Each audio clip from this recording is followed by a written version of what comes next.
Shobit, your RBI journey has started from 2019 onwards. Yes, sir. So you have observed a lot of changes in the pattern and the quality of exam. So how did you manage with those changes over the period of time? और current affair में आपको कितने month के current affair मतलब follow करने चाहिए? अगर aspirants का क्वेश्चन है तो आप क्या जवाब देंगे मतलब इसका? तो विद इस इंटरव्यू के लिए थोड़ी पर्सनल प्रिपरेशन भी करी कि फैमिली को भी इन्वॉल्व किया या फिर सेल्फ प्रिपरेशन पे ही ध्यान दिया?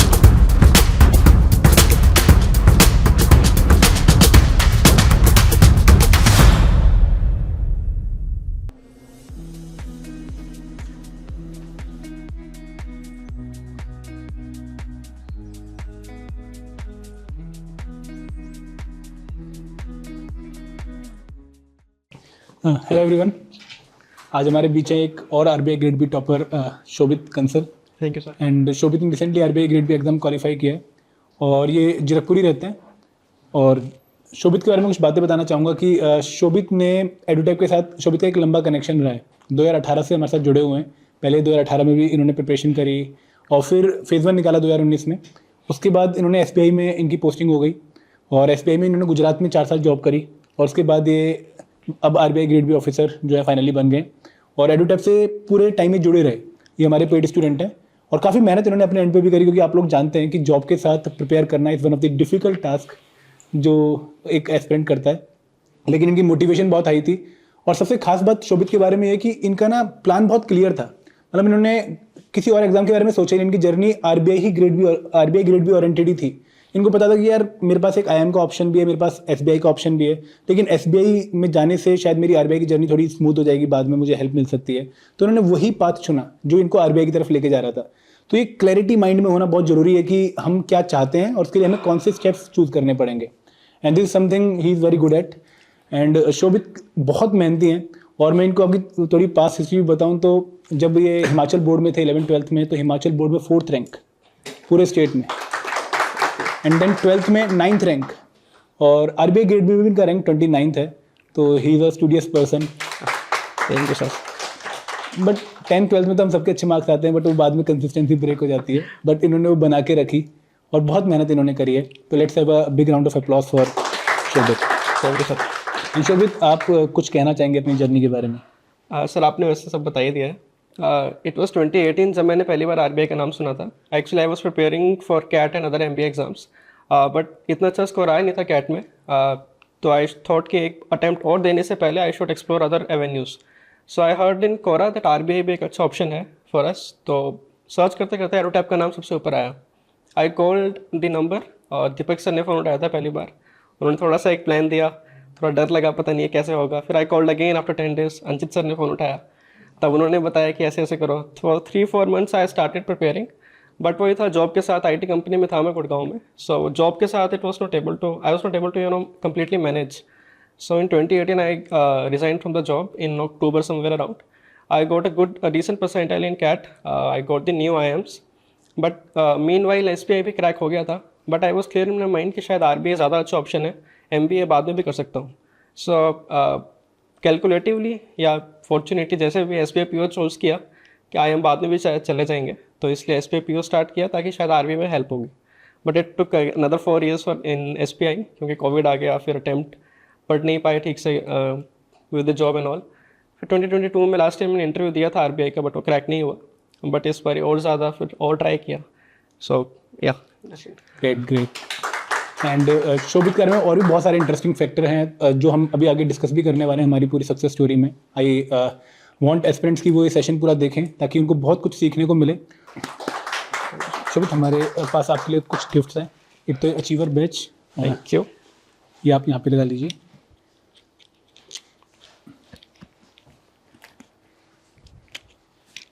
और एक बुक है, I think you will definitely read it. Thank you sir. एक बहुत अच्छी बुक है आपकी पर्सनल एक्सपीरियंस के लिए, आपको हेल्प करने के लिए. Sure, definitely sir. और एक ये money plant to help grow your earnings. Thank you. Great. Thank you. Hello everyone, welcome to another episode of success story session. और आज हमारे साथ एक बहुत ही स्पेशल गेस्ट शोभित कंसल, जिन्होंने recently RBI grade B exam qualify किया है. Shobhit, welcome to this session. Thank you sir. Shobhit ने 2022 में आरबीआई ग्रेड बी का इंटरव्यू दिया था और ये मिस कर गए सिलेक्शन उस टाइम पर, लेकिन 2023 में इनकी सिलेक्शन जो है फाइनली हो गई। तो इसी पर्टिकुलर एस्पेक्ट से अपनी सेशन की शुरुआत करने वाले हैं। शोभित, जब 2022 में रिजल्ट देखा होगा और सिलेक्शन मिस हो गई इंटरव्यू के बाद, तो बहुत दुख हुआ होगा, बहुत सेटबैक लगा होगा, लेकिन उसके बाद खुद को रीस्टार्ट करना फॉर दी न्यू प्रिपरेशन 2023 के लिए बहुत डिफिकल्ट फेस रहा होगा। तो कैसे आपने मैनेज किया?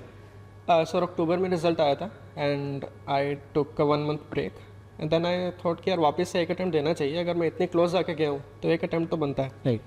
सो I thought in back of my mind कि यार एक अटैम्प्ट और देता हूँ। So I started with from January, और भी एग्ज़ाम्स थे लाइन में, CGL था another exam. So February around मैंने वापस से करंट अफेयर स्टार्ट किया और आई थॉट कि यार एक अटैम्प्ट है, इसमें सब कुछ लगा देते हैं। सो बस वहाँ से स्टार्ट किया, फिर कंटिन्यूटी बनती गई। शोभित, जब भी हम एक नई शुरुआत करते हैं फॉर दैट एग्जाम जिसकी हम ऑलरेडी अटेम्प्ट दे चुके हैं और उसमें काफ़ी अच्छा परफॉर्म कर चुके हैं, तो हमारी स्ट्रेटजी किस तरीके की बनती है कि FM मेरा ऑलरेडी प्रिपेयर्ड था तो इसको तो सिर्फ रिवाइज करना है, तो कौन सा ऐसा एरिया होता है जो आप सोचते हैं कि यार इसको अब मुझे ध्यान से करना है, इसमें शायद अपडेट होंगी, तो वो स्ट्रेटजी कैसे बनती है दोबारा प्रिपरेशन के लिए? सर RBI के एग्जाम्स में करंट अफेयर्स काफ़ी ज़्यादा वेटेज रखता है, और इवन स्टैटिक पार्ट सिर्फ मैनेजमेंट है या थोड़ा बहुत फाइनेंस है जो आपको रिवाइज नहीं, या सिर्फ रिवाइज करना है, आपको वापस से नहीं करना है उसको from the very beginning. So current affairs के लिए सर मेरे पास हमेशा ये था, करंट अफेयर्स को मैंने प्रायोरिटी देनी है, बाकी I will be able to corp up with the time and all. So basically I started with the newspaper, कि newspaper is the most essential part. And second thing जो इस बार मैंने नया किया था कि न्यूज़पेपर्स में से कुछ कुछ पॉइंट्स जो उनके पैराग्राफ में या उनके ओपिनियंस में आते हैं, उनका एक शॉर्ट नोट बना लिया था, so that once I have to write the descriptive answers, तो मेरे बैक ऑफ द माइंड में आंसर्स याद रहें। कि जैसे फॉर एग्जांपल अगर कोई आर्टिफिशियल इंटेलिजेंस के ऊपर कोई भी एक डिस्क्रिप्टिव इंग्लिश में है या फाइनेंस में है या किसी में भी है, सो आई शुड नो कि यार आर्टिफिशियल इंटेलिजेंस के ऊपर कुछ पॉइंट्स मेरे बैक ऑफ द माइंड में कुछ डेटा है जो न्यूज़पेपर से लिया है। एक्चुअली फ़ायदा क्या होता है कि उनमें जो सेंटेंस क्रिएशन होते हैं न्यूज़पेपर से काफ़ी अच्छा होता है। अगर आपने वो फॉलो कर लिया तो आपके पास कॉन्फिडेंस आता है, once you write the answers in the descriptive paper, so you know that you are writing a good answer and you can save on the time as well. सबसे पहला वही था। एंड सेकंड कंटेंट था, बस उसको read करना था and revise करना था कंटिन्यूसली। राइट। एंड शोभित, जब हम दोबारा तैयारी कर रहे होते हैं तो कुछ चीज़ें पढ़ के ऐसा लगता है कि यार ये तो मैंने कम से कम 10 बार पढ़ ली है, ये नोट्स तो मैं हाईलाइट कर करके फाड़ चुका हूँ, अब यही दोबारा पढ़ रहा हूँ, तो अगेन मोटिवेशन लो होती जाती है। तो उस टाइम कैसे मोटिवेट किया खुद को? सर आई गेस काफ़ी था, मैनेजमेंट है जैसे कंटिन्यूसली सेम चीज़, सेम थ्योरी, सेम चैप्टर्स, वो तो थे ही, बट आई नो कि यार करना तो है, सो रिवाइज ही तो है तो कर लेते हैं। इट्स बेटर, मेरे बेटरमेंट के लिए है, फॉर द फाइनल के आगे फ़ायदा ही होगा इसका।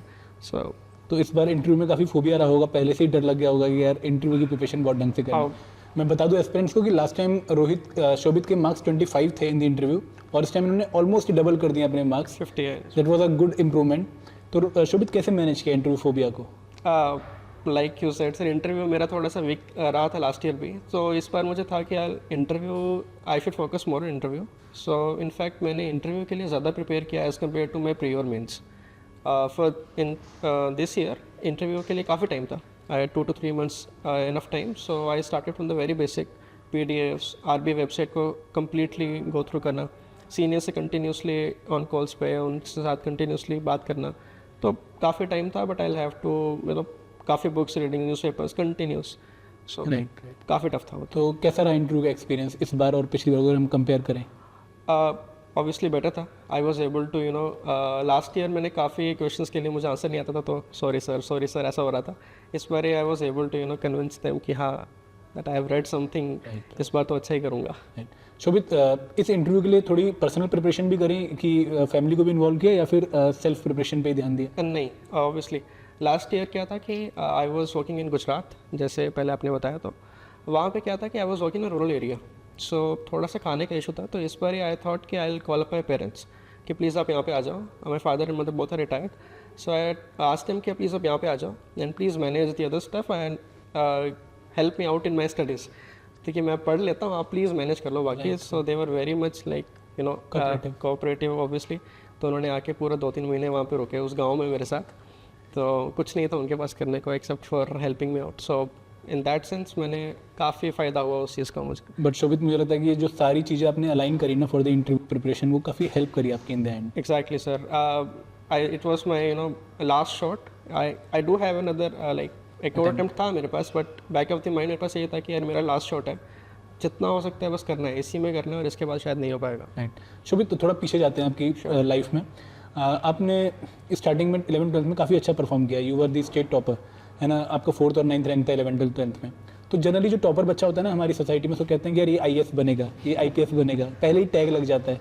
तो आपके पेरेंट्स ने कुछ ऐसा सोचा आपके बारे में, या फिर आपको अपनी मर्जी करने दी? नहीं नहीं, उनकी तरफ से काफ़ी कभी कोई ऐसा प्रेशर या they are always supporting. Like I did my engineering from NIT Hamirpur, तो उन्होंने कभी कुछ नहीं बोला कि आपको इंजीनियरिंग करनी है, मेडिकल करना है, तो they were always there with me. So after engineering I got into an IT company in Gurgaon, but कभी भी मेरे अंदर UPSC का आया ही नहीं, ना मैंने कभी एग्ज़ाम दिया। सही, पर जॉब छोड़ना बहुत डिफिकल्ट रहा होगा आरबीआई की प्रिपरेशन के लिए। उससे पहले मैं क्वेश्चन पूछना चाहूँगा, व्हाई आरबीआई? सर इसका answer I don't know, but हाँ, like I was preparing for the CAT and other MBA exams in 2016-17 phase. So 2018 में अच्छे मार्क्स नहीं आए कैट में, so I was like surfing over the net कि अब और अच्छे एवेन्यूज़ क्या है। So I landed upon the RBI from Quora and EduTap as well. So I और थोड़ा डीप डाउन उसमें बारे में पढ़ा कोरा पे कि यार I invested 7 to 8 days complete कि एक्चुअल में प्रोफाइल क्या है। So, more of the salary and other perks, it was the quality of work that, attracted me towards it. So, I thought कि यार नहीं, इस पर एक शॉट देना चाहिए। And sir one more thing, RBI का जो एग्ज़ाम है उसका the exam and the syllabus वो काफ़ी ज़्यादा वास्ट है। राइट। अगर आप RBI किसी एक एग्ज़ाम की तैयारी करने के लिए एप्टीट्यूड के अलावा भी you are going through a lot of these syllabus and other option, so आपका वैसे ही इतनी ज़्यादा है, आपके इंटेलेक्चुअल इतने इंक्रीज हो जाते हैं उस चीज़ से कि you can compete with other students as well. So that was other factor for preparing for RBI. Parents को कन्विंस कैसे किया कि मैं जॉब छोड़ के फिर किसी एग्जाम की तैयारी करूँ? अगेन पेरेंट्स अभी जॉब छोड़ी नहीं थी मैंने पहले। अच्छा। I was preparing for CAT और IT कंपनी में था, बट हाँ once I was able to get a good score in the mocks in CAT, तो I left up the other job and focused on CAT and only उस time पे CAT ही था। So I got a decent 97% लाया, but अच्छा नहीं मिलता है इंजीनियर्स को उस परसेंटाइल पे रैंक पे college. So I was able to secure the IIMs, the new IIMs, but I was having the other option of SBI as well. बट तब तक मैं अपने पेरेंट्स को बता चुका था कि यार RBI जो ऐसी एक जॉब है जो मुझे अट्रैक्ट कर रही है, so I should go for it. MBA is the other option which I can pursue in later on after having securing a job, और आफ्टर एक एज के बाद भी कर सकते हैं। So there is no point in investing all my energy into this right now. Shobit, your RBI journey has started from 2019 onwards. Yes, sir. So you have observed a lot of changes in the pattern and the quality of exam. So how did you manage with those changes over the period of time? Sir syllabus तो change हुआ था, वो technical part ही change हुआ था। Yes. Overall structure देखें तो वो थोड़ा बहुत डिस्क्रिप्टिव की तरफ इंक्लाइन ज़्यादा हो गया था। That requires only practice. लेकिन जो सिलेबस चेंज हुआ था उसके लिए एक वीडियो सोर्सेज होने चाहिए जो आपको बता दे कि यार that's your all have to study. For that मैंने EduTap का कोर्स लिया, तो उसमें जितना भी वीडियो कंटेंट था for phase 2 it was sufficient for me. So I did not have to search over the other internet और other books and all. So I know कि यार अगर कंटेंट चेंज होगा तो आई हैव द मेंटर्स, अगर pattern change होगा तो I should practice, that's it. There is no, कोई डर नहीं था कि यार चेंज होगा क्या करेंगे अब। बट शोभित एग्जाम भी टफ होता जा रहा है शायद मेरे हिसाब से। Yes sir, competition is like growing many folds every year. तो ये QRE वाला सेक्शन काफ़ी बच्चों को परेशान कर रहा है, फेज 1 एक फोबिया बनता जा रहा है। Yes sir. तो आप क्योंकि बैंकिंग प्रिपरेशन कर चुके थे, कैट की प्रिपरेशन कर चुके थे, तो शायद आपके लिए थोड़ा सा इजी रहा होगा, बट प्रैक्टिस फिर भी करनी पड़ती होगी। ऑब्वियसली जो प्रैक्टिस मुझे RBI में नहीं करनी पड़ी वो कैट में की थी। So yes I had a better edge in terms of aptitude part, but current affairs के लिए भी फिर मैंने उसके लिए ज़्यादा फोकस किया। सो इट एंड शोभित एक और पेन पॉइंट रहा होगा, वो है descriptive answer writing. Yes sir. क्योंकि UPSC बैकग्राउंड भी नहीं था और इंजीनियर बैकग्राउंड था, इंजीनियर्स को बड़े बड़े आंसर लिखने की आदत नहीं होती है, बिल्कुल है ना, हमें तो टू द पॉइंट आंसर लिखने की आदत होती है। तो जब डिस्क्रिप्टिव आंसर राइटिंग पहली बार देखा तो क्या लगा कि मतलब मैं मैनेज कर लूँगा या फिर कोई स्ट्रेटेजी फॉलो करनी पड़ेगी? आई was very much scared of the descriptive part. Phase 1 में आई नो जब 2019 मैंने मेंस दिया था तब इंग्लिश का डिस्क्रिप्टिव पार्ट में मेरे अच्छे मार्क्स नहीं आए थे। So I know in the back of my mind कि descriptive is the one I should focus from the very starting, but नहीं कर पाया। Current affairs is the only one जो हम स्टार्ट करते रहते हैं from the very basic. So हाँ, इस बार जो मैंने चेंज किया was the one thing newspaper, like I said first कि I use to jot down the points from the opinion and the data points to get to the style of the newspapers. That was the one part. I had a complete notebook for the same कि मुझे descriptive के लिए ये notebook है revise करनी है and I'll be able to write down the good answers. Second thing was the practice, but there was only 3 weeks between phase 1 and phase 2, so I didn't have enough time to practice my answers. I had given just 2 mocks of each section, English, Finance and ASI, and evaluated them from the mentors. That's it. No more practice. अपने phase 2 के बाद descriptive writing Phase 1 के बाद ही। Phase 1 के बाद Phase- बहुत कम time मिला होगा कम प्रैक्टिस के लिए। बिल्कुल। तो ये आइडिया कैसे लगा कि मुझे इतने ही क्वेश्चन प्रैक्टिस करने हैं? सर रिवीजन वॉज माई की, मतलब मैंने काफ़ी ज़्यादा उन चीज़ों को इतना रिवाइज कर लिया था कि अगर कोई आंसर आएगा लाइक मैनेजमेंट के, इफ़ यू कैन सी, तो 2 क्वेश्चंस तो मैनेजमेंट के आप 4 में से लिख सकते हैं फाइनेंस में। सो मैनेजमेंट की रिवीजन काफ़ी थी। I use to write down while revising, मतलब like if there is a topic in management और फाइनेंस, सो डेफिनेशंस और उनके पॉइंट्स को I use to write down while revising, not just skimming through the notes. तो that was the one thing that I was like used to writing and stuff, and I was also working in bank, so keyboard के साथ आप used to होते हो, आपको आदत होती है स्क्रीन को देखने की, तो वो एक environment था जिसमें I was comfortable with. And Shobhit, जो पेपर का नेचर है ना, खासकर फेज 2 का, वो चेंज होता जा रहा है। एस्पिरेंट शायद मुझसे एग्री करेंगे कि डायनेमिज्म आ रहा है पेपर में, मतलब अब बिल्कुल स्टैटिक पेपर नहीं आ रहा है। जैसे पहले वो पूछ रहे थे ना कि व्हाट इज रेपो रेट या what are the 10 tools for managing monetary policy, ऐसे कुछ करके, लेकिन अब वो कहीं ना कहीं करंट पोर्शन भी डाल रहे हैं। तो उसको आपने कैसे मैनेज किया, कि नोट्स के थ्रू ही या फिर कोई एक डेफिनेट स्ट्रेटेजी थी इसको मैनेज करने की? सर इसके लिए करंट अफेयर्स के लिए जो आप न्यूज़पेपर है, सबसे मेन सोर्स में न्यूज़पेपर था, और रिलीजियसली फॉलोड एवरी डे 1 घंटा एटलीस्ट न्यूज़पेपर को दिया था। Second thing was affairs cloud की जो मैगजीन आती है 300 पेज की, काफ़ी लोगों से बात की हो गया था, बहुत लेंथी है, how do I do it. I said कि यार करना है तो करना है, there is no shortcut to it. So I followed that 300 page long magazine for the past 6 months, and then third source was for my EduTap का जो monthly magazine आता है, for the last 3 months from the pre, उसको और face cloud को compare करके जो कोई news like I be different miss ना हो जाए, so I compare it with them and practice it with. तो देखो, एक तो मैं आपकी ना जो लाइफ थी इस टाइम पर प्रिपरेशन करने की, वो थोड़ा सा दोबारा से रिफ्रेम करता हूँ। आप वर्किंग मोड में थे SBI में, वो भी गुजरात में एक डिफरेंट सिटी प्लेस पे, प्लस आप न्यूज़पेपर भी कवर कर रहे थे, आप इतनी सारी चीज़ें मैनेज कर रहे थे, तो टाइम मैनेजमेंट बहुत डिफिकल्ट एक वो रहता है कि यार पूरे दिन लगे रहना होता है। तो आप न्यूज़पेपर किस टाइम पढ़ते थे और मैगजीन को किस तरीके से मैनेज करते थे? सर कम सो के 6 आवर्स की स्लीप थी, मतलब उससे ज़्यादा नहीं हो पाता था। स्टार्टिंग जैसे आफ्टर 6 o'clock 7 o'clock, जब भी आप शाम को ऑफिस अगर आते हो, आई हैड अ स्ट्रेटेजी कि फ्रेशन अप, 30 मिनट्स की पावर नैप, उसके बाद न्यूज़पेपर से start. First thing newspaper, evening में न्यूज़पेपर, एवरी इवनिंग में financial newspaper. I was following business Standard, उसकी before dinner I should be able to complete my newspaper. After that current affairs या कोई video source है जो मैंने अपना time table बनाया था, उसके according I will be following it up with, बस वही था। और बाकी कितने घंटे पढ़ते थे एक दिन में? सर ऐसे कैलकुलेट नहीं करा फिर भी एवरेज वर्किंग डे वाले दिन 3 hours 3 to 4 hours, and for the of days के लिए मिनिमम 12 hours तो था, 10 से 12 घंटे। ओके। और ये न्यूज़पेपर कैसे चूज़ किया कि मुझे बिजनेस स्टैंडर्ड ही पढ़ना है? Sir I am following business standard from 2017, okay, from my CAT preparation as well, so I was very much comfortable with the business standard. And उसका जो कंटेंट है, आंसर राइटिंग का प्रैक्टिस, जो content का follow up है या data figures है, वो काफ़ी ज़्यादा इंटरेस्टिंग और अच्छे में प्रेजेंट करते हो, so it was easy for me too. तो मतलब न्यूज़पेपर पढ़ें या फिर बच्चों को डाउट होता है न्यूज़पेपर पढ़ें सर या फिर करंट अफेयर मैगजीन पढ़ें, और अगर दोनों पढ़ें तो टाइम कैसे मैनेज करें? न्यूज़पेपर का सर फ़ायदा एक्चुअल में ये है कि if there is any news, is any hot topic, newspaper would repeatedly repeat it over some time. जैसे आज एक न्यूज़ आई है, फॉर 2 to 3 days अगेन वो न्यूज़ आएगी, 4th डे वो ओपिनियन के पेज पे आएगी, 7th डे उसके कोई डाटा एंड फिगर्स आएंगे, so it gets inculcated into your mind.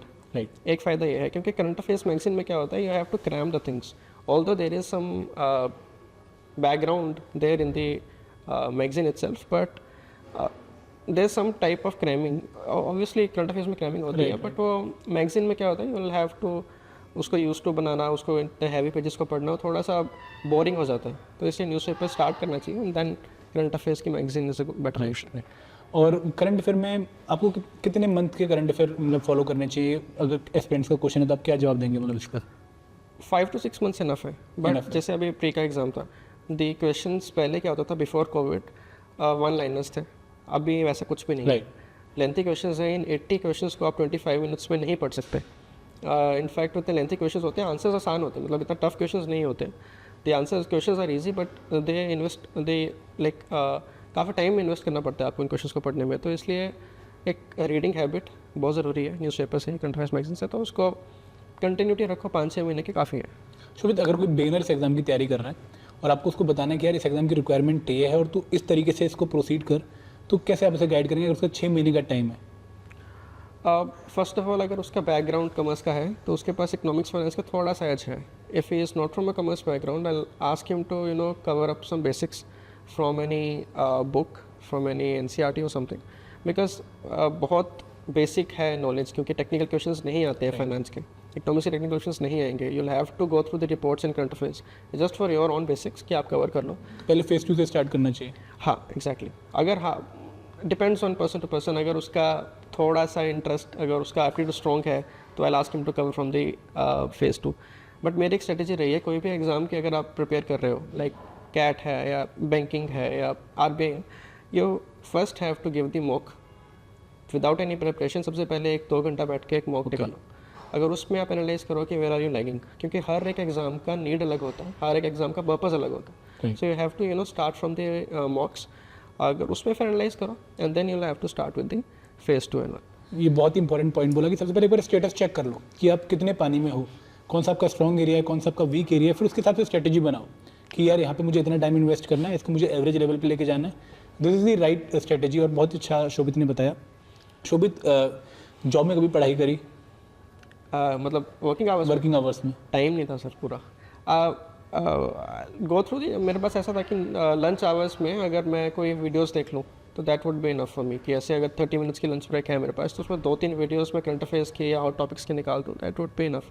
Like but job के टाइम पे I can't study enough. Okay, तो मतलब बहुत डिफिकल्ट रहा होगा क्योंकि शाम को जाके फिर पढ़ना पूरा डे, तभी सर इतना टाइम लग भी गया ना इनको पूरा करने में। कंसिस्टेंसी बहुत जरूरी थी इसमें। Sure sir. तो वो सोर्स ऑफ मोटिवेशन क्या था? क्योंकि अगेन ये कि मैंने RBI ऑफिसर बनना है वो सभी सोचते हैं, मतलब मुझे लगता है कि यहाँ पे 90% एस्पिरेंट सोच के बैठे हैं कि यार RBI ग्रेड बी ऑफिसर बनना है, लेकिन बनते सिर्फ चुनिंदा लोग ही हैं। बिल्कुल। तो वो एक्चुअल मोटिवेशन क्या था, इंटरनल मोटिवेशन का सोर्स क्या था बेसिकली? तो क्वालिटी ऑफ लाइफ जो आपको दिख रही थी, इससे क्वालिटी ऑफ लाइफ से क्वालिटी ऑफ वर्क ज़्यादा अच्छा था उसका। बट सर आई फील कि मोटिवेशन से ज़्यादा डिसिप्लिन ज़रूरी है। राइट। अगर आपका like I have started my journey for RBI from 2018। Obviously 2018 में इतना फोकस होकर नहीं एग्ज़ाम दिया, टाइम लगा to get to the things straight down, but एक डिसिप्लिन था कि हाँ यार ये करना है तो करना है, there no like other way around. Continuity बनानी ज़रूरी है, क्योंकि मोटिवेशन इज़ लाइक सर एक वीडियो देखा मैंने तो आई एम बी मोटिवेटेड, कल को मैंने कुछ और काम कर रहा हूँ, I'll be like motivation would be gone. So back of the mind अगर आप डिसिप्लिन हो, आपको अगर इतने बजे उठ के इतने बजे मतलब you have to start your own studies, newspaper इतने बजे करना है तो करना है, अगर वो कंटिन्यूटी आपके टाइम टेबल में है तो it will help you a lot in दी।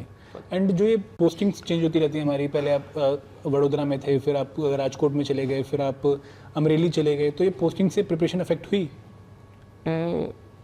थोड़ा सा आई वुड से, क्योंकि एक डिस्प्लेसमेंट से आपका 1 or 2 months जाते हैं to get to the new place, adjust to the new surroundings and all. But fortunately मैं 2 साल से उसी रूरल एरिया में था, सो मेरे पास एक टाइम टेबल या एक सराउंडिंग थी कि पढ़ने का माहौल था घर पे, तो अच्छा था। मतलब आपने अपनी सिचुएशन को पॉजिटिवली यूटिलाइज कर लिया। हाँ। कि हिमाचल से अगर मैं, पंजाब से अगर मैं चला गया गुजरात, तो वहाँ पे आइसोलेशन है तो तैयारी अच्छे से कर लेंगे। आइसोलेशन तो खुद को बनानी ही पड़ेगी, अगर आपको कुछ करना है तो you have to give up the other positive या अट्रैक्टिंग स्टफ। तो शोभित, जब इस एग्जाम की तैयारी कर रहे थे तो अब SBI की जॉब के साथ आपका RBI ड्रीम था, तो अब RBI की जॉब के साथ कोई और ड्रीम चेंज हो गया या फिर अब स्टेबल? नहीं, अभी तक तो नहीं है सर, कुछ ऐसा सोचा है। I guess RBI would be the one I will be confined with. तो जब ये रिजल्ट देखा इस बार RBI का तो काफ़ी सेटिस्फेक्शन मिली होगी? काफ़ी सर। सबसे पहले किसको बताया कि सिलेक्शन हो गई? पेरेंट्स को फ़ोन किया सबसे पहले। और क्या रिएक्शन था पापा का? ऑब्वियसली सर उनको तो यकीन नहीं हो रहा था, दे वर आस्किंग कि कोई मेल आया है, कुछ आया है, तो कैसे, how are you so sure? क्योंकि शोभित के जो पेरेंट्स हैं, दे वर बोथ टीचर्स, है ना, फादर गवर्नमेंट टीचर थे एंड मदर प्राइवेट टीचर थे, बट घर में माहौल अच्छा रहा और वो शोभित के डिसिप्लिन का कारण भी शायद बना होगा। शोभित, पेरेंट्स का और फैमिली का कितना बड़ा रोल था आपकी इस प्रिपरेशन जर्नी में? Sir they were always supporting, मतलब like this was my 5th attempt, तो दे वर लाइक सेइंग कि यार काफ़ी हो गया, you should stop it, you should look for the other avenues. नहीं, दे वर लाइक यार एक अटेम्प्ट और देना ऑब्वियसली बनता है, क्योंकि इंटरव्यू तक आए हो तो गो फॉर इट, क्या पता हो जाए। तो सपोर्टिव थे, my brother was also supportive, parents were supportive, so friends were supportive, ऐसा कोई इशू था ही नहीं कभी। तो मदर ने कभी बोला नहीं कि बेटा रुक जा, अब तू बहुत थक जाता है, जॉब तेरी अच्छी है? नहीं नहीं, she was also supportive, like ऐसे उनको बुला लिया था कि यार नहीं। आके मेरे साथ यहाँ पे थोड़ा रूरल एरिया में रहो। शोभित अगर इस बार आरबीआई ना होता फिर? सो प्लान्स तो थे बट उनमें टाइम लगता है एग्जीक्यूट करने में, क्योंकि I again have to switch over from RBI to something else. Competitive exams नहीं बट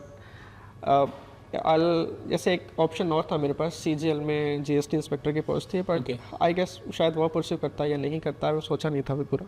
शोभित क्योंकि आपने ऑलरेडी जॉब करी है तो आपके अकॉर्डिंग एक परफेक्ट जॉब में क्या कौन कौन से जो है एलिमेंट्स होने चाहिए, और क्योंकि ये एलिमेंट्स बच्चे को हेल्प करते हैं मोटिवेट करने में जॉब में जब वो आप जैसे मान लो आप एसबीआई की जॉब कर रहे थे, आपने देखा कि यार आरबीआई में मुझे एलिमेंट्स एक्स्ट्रा दिख रहे हैं, शायद ये बेटर जॉब अपॉर्चुनिटी है, तो वो कौन से एलिमेंट्स हैं जो आपको पुल कर रहे हैं from SBI to RBI? It's a better work life balance I would say, कि आपके पास इतना टाइम होना चाहिए for your own self, for your own family, ताकि you know you'll be able to manage the work pressure and able to have some time with your family, with your own self. And decent salary आजकल हर job में है, मतलब एक salary तो obviously एक motivating factor होता है, या फिर वो डिससेटिस्फाई नॉन डिससेटिस्फाई उसको हम ले सकते हैं यहाँ पे, वो तो है, बट ऑब्वियसली एक वर्क लाइफ बैलेंस ज़रूरी है sir, and Shobhit and quality of work Right, I right. Like to add. 2018 और 2024 में काफ़ी चीज़ें डिफरेंट भी हो चुकी हैं। पहले हमारे पास कुछ ही इंस्टीट्यूट होते थे जो आरबीआई की कोचिंग प्रोवाइड कर रहे होते थे, लेकिन अब तो बहुत सारे एवेन्यूज़ नए खुल गए हैं, तो बच्चे को डिफिकल्टी भी होती है कि यार मैं कौन सा सोर्स फॉलो करूँ, बिकॉज ये भी है, ये भी है, ये भी है, और सभी क्वालिटी लग रहे होते हैं। तो ये ऑनलाइन सोर्स चूज़ करना कितना इंपॉर्टेंट डिसीजन है और कैसे हमें चूज़ करना चाहिए? सर ऑनलाइन कोर्स के लिए you should stick with the one course and first talk to seniors and all कि यार कौन सा सोर्स अच्छा है और किस सोर्स में क्या कर सकता हूँ। 1 or 2 sources are enough for a complete package. Apart from this you have free stuff like YouTube videos है, आप उनको देख सकते हो, आरबी वेबसाइट है, the whole volume of stuff you can get from there. Apart from this कुछ small paid courses हैं, face cloud है या कुछ भी है, you'll have to add up those small stuff but stick to the one course because एक source का फ़ायदा ये होता है कि आपको पता है कि कौन सा टॉपिक किस सब्जेक्ट का कहाँ पे है, so you can time waste नहीं होता आपका उस सर्फ करने में कि how the website is structured और सो एक सोर्स और बाकी छोटा मोटा स्टफ अपने साथ रखो। और उसका ना एक बेनिफिट एक और भी है, किसी ने कहा भी है कि आप एक ही कोर्स को 10 बार पढ़ो, ना कि एक सब्जेक्ट के लिए 10 बुक्स पढ़ो। करेक्ट, क्योंकि जब आप एग्जाम में क्वेश्चन सॉल्व कर रहे होते हैं ना, और क्वेश्चन को देखने के बाद आपके दिमाग में एक इमेज बनती है उस सोर्स की जहाँ से आपने पढ़ा होता है, और जब आपने बार बार उसको पढ़ा तो क्लैरिटी से इमेज बन जाती है, यार उस पेज पे एक टॉपिक था। रिवीजन वही है कि बस राइट, कंटिन्यू। एंड शोभित क्योंकि आप इंजीनियर हो तो आप शायद इस क्वेश्चन का अच्छा आंसर कर पाओ। चीज़ें ना इवॉल्व भी हो रही हैं, अगर हम टेक्नोलॉजी की बात करें, सोशल मीडिया आ रहा है और अगेन कुछ नए टूल्स भी आ रहे हैं, जैसे चैट जीपीटी आ रहा है, तो क्या ऐसे टूल्स को हम यूज़ कर सकते हैं आरबीआई ग्रेड बी की प्रिपरेशन सर में? मैंने फ्रैंकली नहीं यूज़ किया, आई थॉट कि यार मैं I should have a faith in my own writing skills, chat GPT से बाद में शायद कंसल्ट करूँगा। Yes, if one is comfortable with the digital stuff, so you should incorporate those material into your own preparation. Else you should depend on yourself. Like हमारी उन generation में हमें answer writing या हमें लैपटॉप का इतना use to नहीं होते, हमें बुक्स का या प्रिंट आउट्स का ज़्यादा कंफर्टेबल नेचर लगता है। So that's up to oneself कि उसको, बट हाँ use it in the positive sense, आप उसको एज अ टूल यूज़ करो, ना कि एज अ ऑल्टरनेटिव की बस यहीं से करना है सब कुछ। राइट, शोभित जब आप एनआईटी से पास आउट हुए, काफ़ी दोस्त रहे होंगे, और आप जब उन दोस्तों को फेसबुक वगैरह पे देखते होंगे काफ़ी लाइफ एंजॉय करते हुए, तो कभी ऐसा लगा कि यार मुझे भी लाइफ एंजॉय करनी चाहिए, मैं कहाँ प्रिपरेशन में लगा हुआ हूँ? सर फेसबुक तो मैंने डिलीट कर दिया था काफ़ी साल पहले, फिर इंस्टाग्राम भी मैंने डिलीट कर दिया था एग्ज़ाम से 2 महीने पहले, फेज़ 1 से, बट हाँ ऐसा कुछ दिमाग में आया नहीं कभी। और कैसे अलूफ रखते हो आप लोग यार? मतलब हमें तो अगर कोई दोस्त एक नई गाड़ी की फोटो डाल दे तो थोड़ी चुभन सी हो जाती है कि यार ये कहाँ पहुँच गया, हम कहाँ हैं। सर वही है फिर discipline, you have to stick to your goals.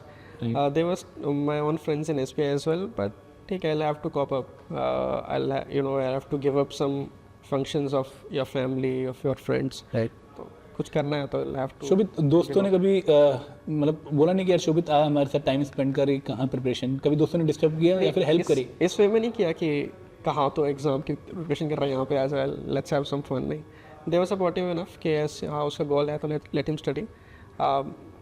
उसके बाद फ्री टाइम था तो I go with them to travel other places as well. Shobhit hobby क्या है आपकी? Sir hobby as such sketching है, listening to music, travelling with friends and all, as such बस इतना ही अच्छा लगता ओके, हिमाचल से बिलोंग करते हैं आप, काफ़ी प्लेसेस घूमे भी है। होंगे। हाँ, हिमाचल गुजरात सब घूम ही लिया अब तो। सही है, सही है। एंड शोभित, अब हम समराइज करते हैं सेशन को, और मैं चाहूँगा कि आप एक एडवाइस दें हमारे स्टूडेंट को, कि जो स्टूडेंट्स को, एस्पिरेंट्स को जो तैयारी कर रहे हैं एग्जाम्स की, कि किस तरह का माइंडसेट उनका होना चाहिए इस एग्ज़ाम की प्रिपरेशन में, और क्यों उन्हें हार नहीं माननी चाहिए। सर आई स्टार्ट विद कि सबसे पहले तो अपना दिस नो शॉर्टकट, राइट। कि it will take time, have faith in yourself, it's gonna take time, it's not easy. Even कोई भी कॉम्पिटिटिव एग्जाम आज की डेट में आसान नहीं है। And start early, please don't wait for the notification, और जब तक कोई ऊपर से बोले नहीं कि यार अब कुछ कर लो, start very early, you can have a better edge from the other people around. And third thing is discipline, like I said earlier कि it's going to take time, so be stick to your goals and stick to your dream कि यार ये करना है तो करना है।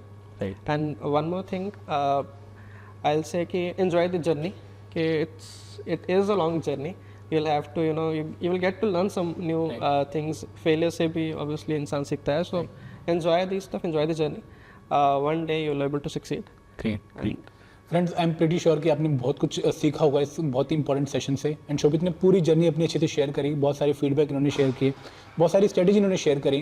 दोस्तों, ऐसे ही हम ऑफिसर बनते हैं, ऐसा नहीं कि सिर्फ सपने लेने से हम ऑफिसर बन जाएं, हमें मेहनत करनी होती है, पूरे अपने एफर्ट्स डालने होते हैं, तब जाके सक्सेस हाथ लगती है।